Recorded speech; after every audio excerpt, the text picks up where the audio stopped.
Hello, my name is Jack Thursby, and I will be informing you all on the Florida Senate race of 2024. Let's start by getting to know the candidates.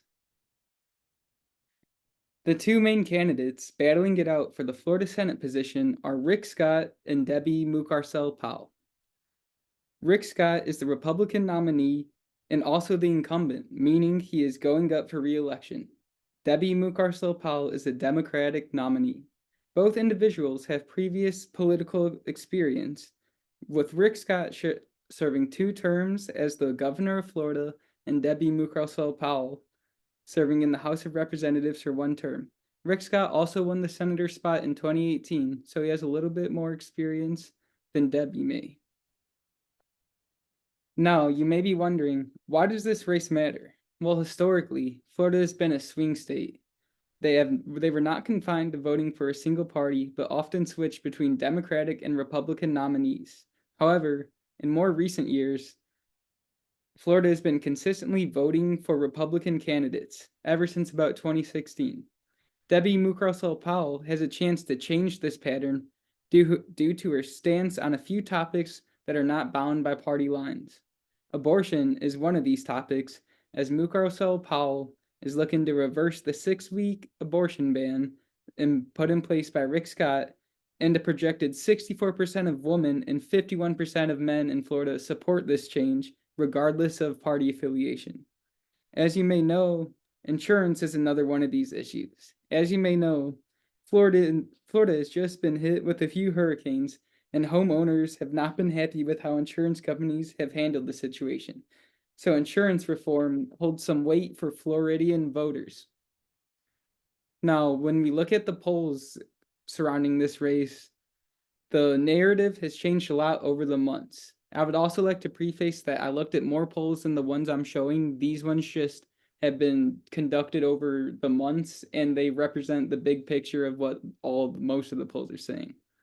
But in the earliest polls released about early April and May, Rick Scott was projected to win with no sweat.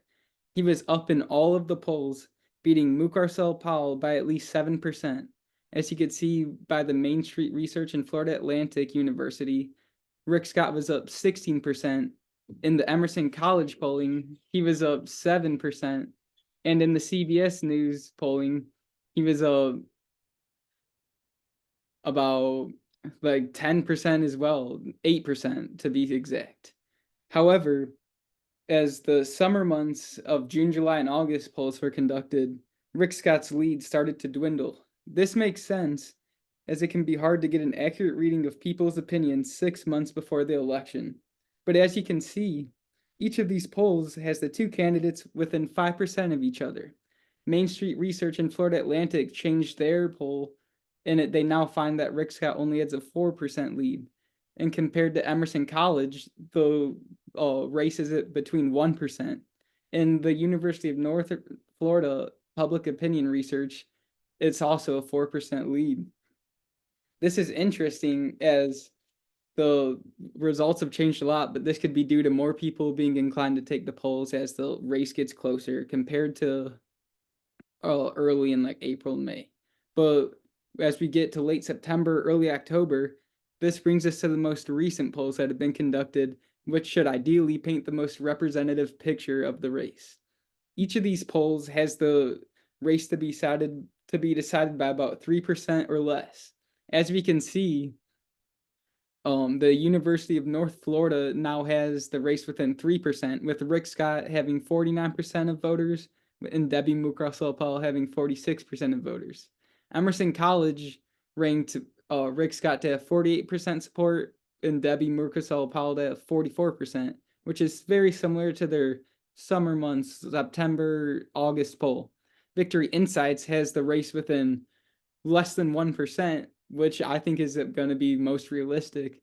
And Redfield and Winton Strategies has about a 3% uh, difference, which I think is consistent with a lot of what the other things are finding. Now, if you're wondering who do I think is going to win, I think Debbie Mucarsel Powell takes the cake. She's going to start the change and end the Republican dominance in Florida. Thank you. Have a good day.